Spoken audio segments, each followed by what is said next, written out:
अविनाश, सबसे पहला सवाल यही है, कैसी रही आपकी जर्नी? हमने देखा 3 अविनाश को वहां पे, जहां पे पहला अविनाश थोड़ा एग्रेसिव था, दूसरा अविनाश थोड़ा सा रोमांटिक था, और तीसरा अविनाश एक्चुअल गेम में फोकस था। तो एक्चुअल अविनाश कौन सा था?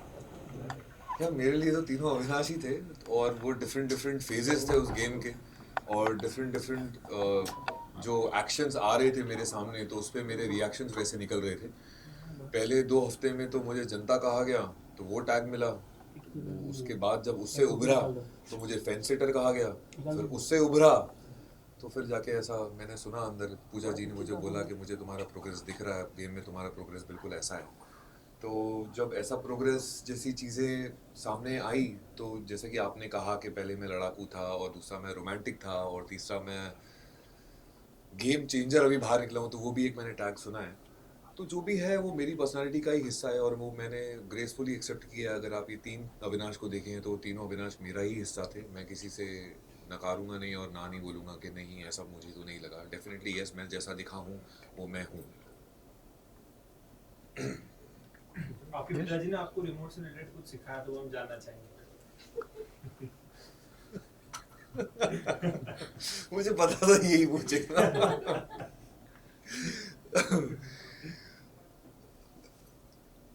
हम देखो, ज्ञान व्यान साइड में बहुत इंपॉर्टेंट चीज़ है ये। तो वो ना, मेरे डैड ने मुझे ऐसा कहा था कि अपना रिमोट कंट्रोल अपने हाथ में होना चाहिए। और ये चीज़ तो मतलब मेरा रामबाण बन गई थी बिग बॉस के घर में, कि भाई अपना रिमोट कंट्रोल अगर अपने पास रख लिया तो सामने वाले के हाथ में अगर नहीं लगा तो मेरे को वो कंट्रोल नहीं कर पाएगा, चाहे वो मुझे कितना भी पोक क्यों ना कर ले, कोई भी आके जो भी बोलना है बोल। और ये चीज़ मैंने कहीं ना कहीं सीखी है कि मैंने अपना रिमोट कंट्रोल अपने पास ही रखा, चाहे मुझे लोगों ने कितना भी पोक किया, उन्हें उसी वक्त मेरा रिएक्शन चाहिए हो, मैंने नहीं दिया। वो चाहते थे मैं उसी वक्त लड़ूं, मैं नहीं लड़ा। और जितना मुझे बोल के जाना था मैं बोल के निकल गया, क्योंकि उस रिमोट कंट्रोल का बेसिक ये है कि किसी के और के हाथ में अगर रिमोट कंट्रोल चले जाएगा तो सामने वाला चैनल चेंज करेगा, सामने वाला वॉल्यूम बढ़ाएगा, फिर मेरा वॉल्यूम बढ़ेगा, फिर मेरे चैनल स्विच होंगे, फिर वो अविनाश दिखूंगा मैं जो मैं हूँ नहीं। तो वो मुझे नहीं दिखना। अपना कंट्रोल, रिमोट कंट्रोल ना अपने पास होना चाहिए बस। अविनाश, जिस मोमेंट पे एलिश की एंट्री हुई थी घर में, उस मोमेंट पे आपको कहीं ऐसा लगता है कि जो आपका कंट्रोल, रिमोट कंट्रोल है, कहीं ना कहीं आप उससे बाहर जा रहे थे, या फिर वो कंट्रोल कहीं ना कहीं उनके हाथ में आ रहा था? Because you were reacting as such, जो कि वो रिएक्शंस काफी ज्यादा हो रहे थे नहीं नहीं, एल्विश के मैंने एंट्री पे बिल्कुल रिएक्ट नहीं किया। मैं तो उसके साथ एक बिल्कुल नॉर्मल कंटेस्टेंट की तरह था। वो पोक करता गया, मैं रिएक्ट नहीं किया। मैंने काफ़ी कुछ सुनना, मेरा घड़ा भरने के बाद मैंने रिएक्ट किया, जब मुझे रिएक्ट करना था तब। क्योंकि पहले वो सिर्फ मुझसे एक रिएक्शन चाह रहा था जो मुझे इंपॉर्टेंट नहीं लगा उसे देने के लिए, और मैंने तब जाके रिएक्ट किया जब मुझे रिएक्ट करना था। और मैंने खुद का चैनल बदला, और वो चैनल जो बदलने का नाम दिया था वो कृष्णा ने दिया था कि आपने सोते हुए शेर को जगा दिया, अब जेलो। अविनाश, हमने देखा आपने किस तरीके से फर्स्ट वीक में ही फलक के साथ अच्छी दोस्ती कर ली थी, लेकिन फलक के साथ बैठकर आपने कुछ नेम कॉलिंग दी थी। जैसे कि आपने अभिषेक और फलक, आप लोग बात कर रहे थे तो अभिषेक को गे बोला गया उस समय है? हाँ, फलक ने बोला है। और साथ ही साथ आपने बोला गे नहीं, जनानी, जनानी है वो, चेहरा वैसा दिखता चेहरा है। वैसा दिखता है। वैसे ओके, हाँ। उस बारे में क्या कहेंगे? हाँ, तो वो जनानी शब्द मैंने दिया था जी श्योर ना? यस यस क्योंकि मैं उस पर कमेंट करूं फिर। नहीं, यस sure। यस, हाँ, फलक ने भी बोला है। हाँ, क्योंकि उसकी हरकतें उस तरीके की लगी मुझे कि वो उस तरीके के हरकतें कर रहा है घर के अंदर, जो मुझे वैसा नाम देने के लिए मैंने सोचा होगा। और उस घर में लाइफ इतनी फास्ट चलती है कि मुझे एक्चुअली पूछना पड़ रहा है आपसे कि मैंने ही बोला था ना, फॉर श्योर, क्योंकि फिर मैं उस पर कमेंट कर सकूँ पूरी उसके साथ, क्योंकि जो मैंने बोला है I live up to that. तो वो अभिषेक के रिएक्शन और उसके बिहेवियर की वजह से ही मुझे ऐसा लगा था। बट वो मैं टैग एक्चुअली एक ही बार यूज़ किया होगा मैंने, उसके बाद वो हट गया होगा, क्योंकि कहीं ना कहीं वो मुझे चौथे या पांचवें हफ्ते से तो मेरे दिमाग में एक किडो नाम का मैंने टैग दे दिया था उसे, कि he is a kid for me, immature kid. लेकिन लास्ट राशन वाले टास्क के बाद मनीषा ने कहा कि अविनाश तुमसे सिर्फ इसीलिए लड़ता है क्योंकि उसे फुटेज चाहिए रहता है, तो इस बारे में क्या कहना है? मैडम, मुझे 18 साल में 11 शो करके बहुत फुटेज मिली है। मुझे फुटेज के लिए किसी से लड़ने की ज़रूरत नहीं है, और ना ही मेरा वो एम है। अविनाश, ये भी जानना चाहेंगे, जो पनिशमेंट मिली थी बेबिका को और मनीषा को, उसके बाद जब राशन का टास्क हुआ था, प्रीमियम राशन वाला टास्क हुआ था, आपने नहीं किया था जिस वजह से इन्हें राशन नहीं मिला था, और आपका कहना था कि ये लोग क्या खाना खाना राशन राशन करते रहते। हमने इतने सारे सीजन देखे सिर्फ और सिर्फ राशंस की वजह से ही फाइट हुई है, लेकिन आप एक ऐसे लौटे हो जो सिर्फ राशंस के लिए बोलते हो कि क्या राशन राशन, क्या कहना है इसके ऊपर आप? और आपका ये कहना कि खाने के लिए आए हो, कहीं ना कहीं आपको नहीं लगता है कि गलत है ये नहीं। कहना, क्योंकि खाना तो बेसिक नीड है जो Yes. सबको चाहिए। Let me explain.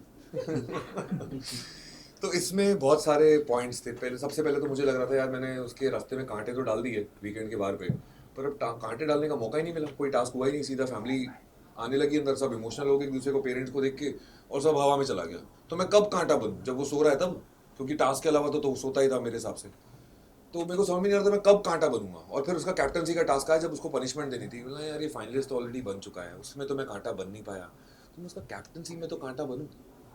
और एक दिन पहले ही जब उसने मुझे वो ओटीटी वाले जोन में जहाँ उनकी मंडली बैठती थी वहाँ बैठ के मुझे बात कर रहा था, तो मेरी ही लाइन थी जो मैंने उसे कही थी, मतलब अभिषेक तू कैप्टन है, स्ट्रेस तेरा है, मेरे को कुछ नहीं है, मेरे को आके सिर्फ तेरे को पोक करना है और तू नाचेगा। मैंने उसे पहले ही बता दिया था एक दिन पहले कि मैं ऐसा करने वाला हूँ या कर सकता हूँ, जो अभिषेक ने शायद मेरी हिंट नहीं सुनी, और मैंने नेक्स्ट डे से उसे पोक करना मेरा इंटेंशन था। और दूसरा इंटेंशन ये था कि मैंने देखा बेबिका का मन नहीं मान रहा था जो उसने बोला, वो अग्री नहीं कर रही थी, तो क्यों कर रही है, कपड़े क्यों धो रही है? तो उसका रीज़न ये था कि नहीं मेरे पापा मुझे समझा के गए, मैं किसी से लड़ूंगी नहीं, मैं करूंगी जो वो करना है। मैं ठीक है भाई, अब तेरी सोच वैसी है, फीलिंग कुछ और है, दोनों कंफ्यूज्ड है, ठीक है कर। मनीषा उसकी दोस्त है, वो उसके अगेंस्ट जाएगी नहीं, तो उसने कर लिया। रही बात मेरी, तो कोई तो मजे ले, कोई तो मना करे। मैं सोच रहा था कि ये टास्क दिया क्यों गया है? क्या ऑडियंस ये देखना चाहती है कि बेबी का कपड़े कैसे धोती है? नहीं। क्या वो ये देखना चाहते हैं कि मनीषा शू पॉलिश कर पाती है या नहीं? नहीं। तो इस टास्क का मकसद क्या था कि पनिशमेंट दो और सब ले लें और घर चले जाएं? मेरे हिसाब से नहीं। मुझे ऐसा लगा कि इस टास्क का मकसद कुछ और है। वो अगर कैप्टन बन के पनिशमेंट दे रहा है तो हमारे हाथ में, हमने पनिशमेंट लेनी है नहीं लेनी है, रिवोल्ट करना है नहीं करना है। एंटरटेनमेंट मुझे उस टास्क में मिसिंग लग रहा था। तो मैंने मेरे सारे पॉइंट्स को कंसिडर करते हुए मैंने सोचा बेटा देख तेरे पे आएगी, सब तेरे से लड़ेंगे, राशन मिलेगा नहीं, मतलब ओके, मेरे लिए राशन से ज़्यादा दाल चावल खा के मैं एक हफ्ता बिता दूंगा, पर मेरे लिए एंटरटेनमेंट ज़्यादा इंपॉर्टेंट है, जो ऑडियंस को देना चाहिए वो मेरा काम है as an actor, as an entertainer in this industry since last 18 years. तो मैंने सोचा कि नहीं, अब जो कुछ भी होगा मैं तो ये उठाऊंगा ही उठाऊंगा, भले मेरे को कितनी भी गालियाँ पड़े। अगर मैं अगेंस्ट कर देता हूँ, बिग बॉस बोल देते हैं कि अभिषेक आपके हाथ में, अगर आपको किसी को जेल भेजना है तो भेज सकते हैं, मैं जेल जाने के लिए भी तैयार था। But eventually it came down to ration. और राशन में उससे पहले आपने देखा होगा बीबी वर्स के अंदर हमने अंडे लिए थे, तो कॉफ़ी और दही तो वैसे भी नहीं आनी थी, तो बचा क्या, ब्रेड बटर और चिकन। चिकन अभिषेक खुद खाता नहीं है, बचा ब्रेड बटर और सबके लिए अंडे। सिर्फ ये 3 चीज़ नहीं आई है, और हम वहाँ हॉलीडे पे नहीं गए हैं। मेरा ये कहना था कि हमें खाना तो मिल ही रहा है, बिग बॉस वाले हमें भूखा थोड़ी मारेंगे, हम कुछ ना कुछ खा के पेट भर के ही जी लेंगे। पर उनका ये कहना था कि उन्हें कॉफ़ी चाहिए थी, उन्हें बटर चाहिए था, मुझे ब्रेड चाहिए थी। तो मेरा ये कहना था कि भी क्या ration ration ration ration ration लगा के रखा है, कभी दाल चावल नहीं खाए हैं क्या 8 दिन तक? That was the topic. Avinash, हमने देखा जिस तरीके से अभिषेक को आपने पहले कैप्टनसी से आउट किया था और जिया को कैप्टन बनाया था, तो कहीं ना कहीं अभिषेक उससे चिढ़ गया था, और ये एक पैटर्न देखा गया है कि अभिषेक को हार बर्दाश्त नहीं हो पाती और वो कहीं ना कहीं रिवेंज मोड लेता है। Do you feel the same? Because as a janta हमने ये ऑब्जर्व किया है। यस, ये मैंने सलमान सर को भी बोला था जब वो अभिषेक और मैं एक दूसरे को एडजेक्टिव्स दे रहे थे कि इसमें ये है, इसमें वो है, तब मैंने सलमान सर को बोला था कि सर इसमें ना बहुत कॉम्पिटिटिवनेस है, जो कि एक अच्छी बात है, लेकिन जैसे ही मैंने उसे वो सत्ता से हटाया था कैप्टनसी की, मुझे उसके अंदर ना उसका चेहरा एकदम, एक बच्चे का चेहरा होता है ना, उसके हाथ से अगर खिलौना छीन लिया जाए तो कैसा चेहरा हो जाता है, उसका चेहरा वैसा हो गया था। और उससे सडनली मुझे एक जेलसी फैक्टर दिख रहा था कि अविनाश नहीं कर पाया, क्योंकि वो बहुत ही ओवर कॉन्फिडेंट था कि बजर मेरे सिवा तो अलावा कोई बजा ही नहीं पाएगा।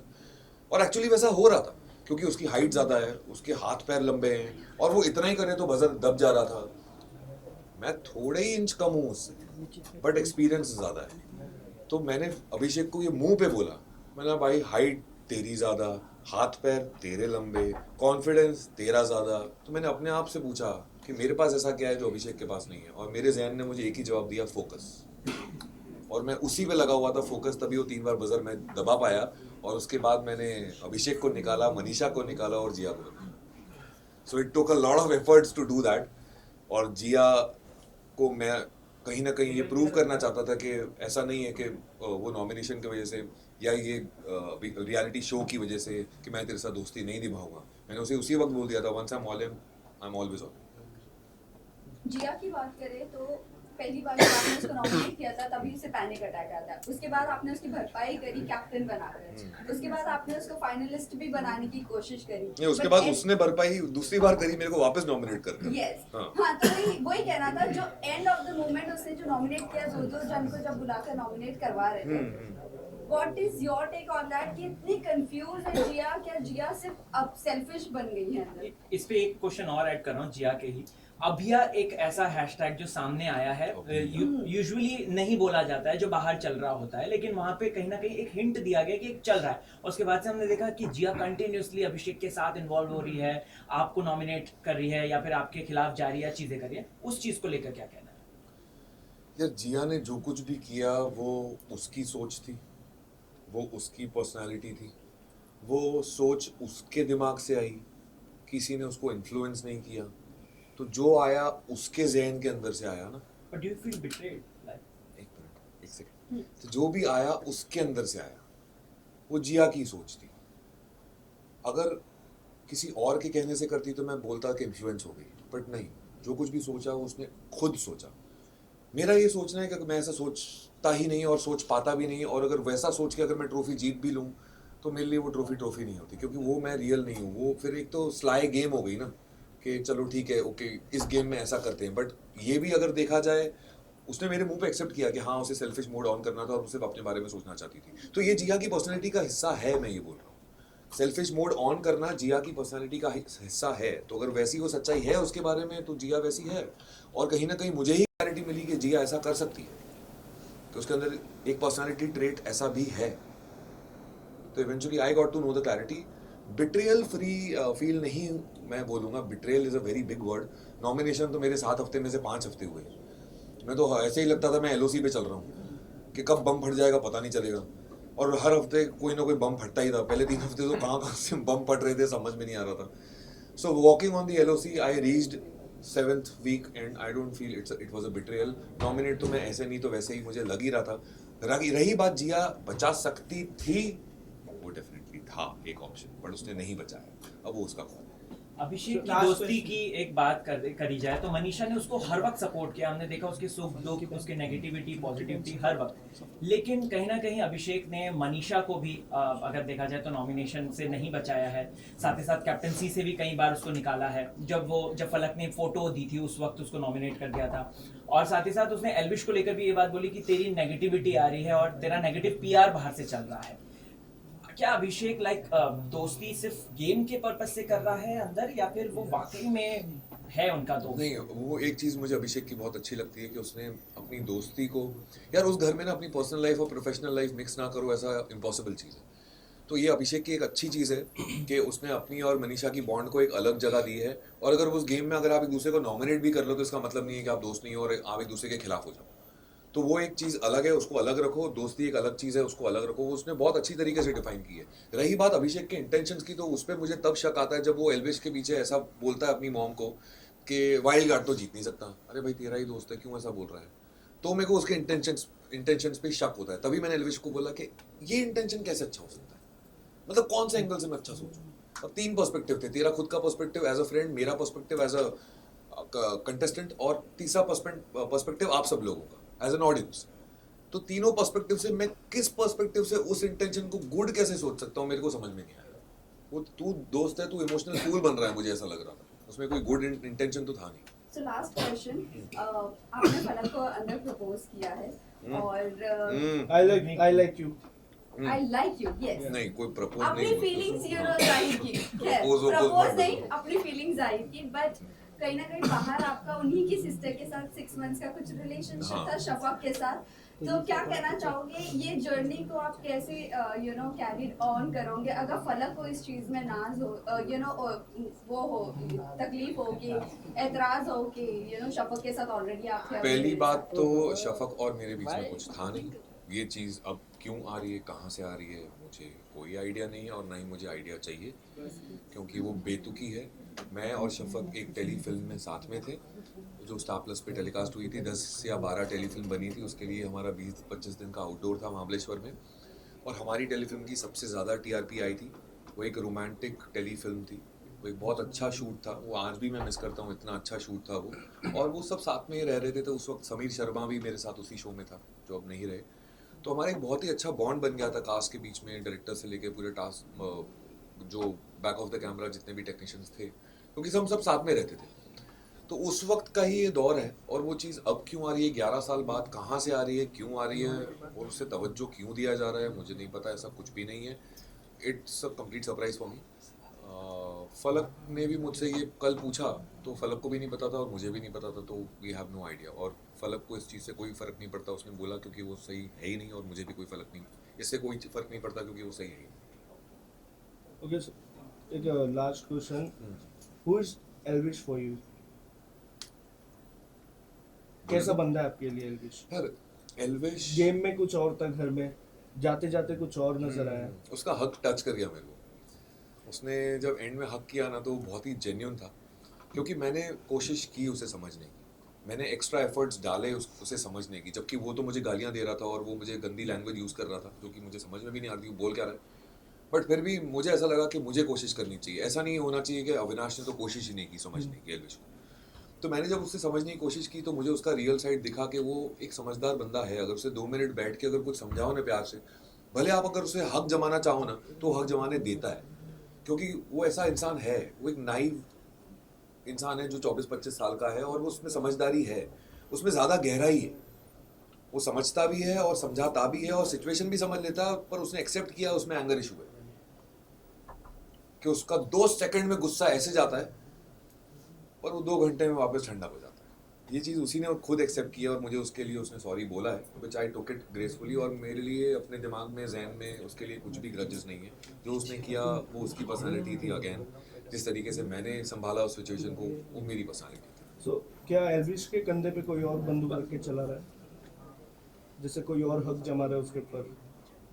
एल्विश पे मुझे नहीं लगता एल्विश किसी को हक जमाने देगा, बट एल्विश कहीं ना मैंने महसूस किया है कि जब वो मनीषा और अभिषेक के साथ होता है, तो मैं उसे पीयर प्रेशर बोलूं या कम्युनिटी प्रेशर बोलूं, कि अभिषेक अपने आप को एक तौर तरीके से रिप्रेजेंट कर रहा है, तो मुझे भी इस तरीके से अपने आप को रिप्रेजेंट करना चाहिए जो मेरे फोटा है। मनीषा अपनी तरीके को इस तरीके से एस्टैब्लिश कर रही है, तो मेरा फोटे क्या है, मैं हरियाणवी हूँ, तो मुझे इस तरीके से अपने आप को दिखाना चाहिए। तो क्या वो पीयर प्रेशर में आके, कम्युनिटी प्रेशर में आके अपने आप को ऐसा रिप्रेजेंट कर रहा है, वो मेरे को समझ में नहीं आता। क्योंकि जब उसके साथ 1 to 1 as a man to man personally बैठो, तो वो बहुत ही समझदार इंसान है, पर वो समझदारी जाती कब है, जब उनके साथ होता है। जब झुंड में बात करो तो उतनी समझदारी नहीं दिखती है, जब पर्सनली बात करो तो भाई बोलता है यार आप थप्पड़ मार लो यार, प्लीज कर लो यार, तो वो ऐसा वाला है वो।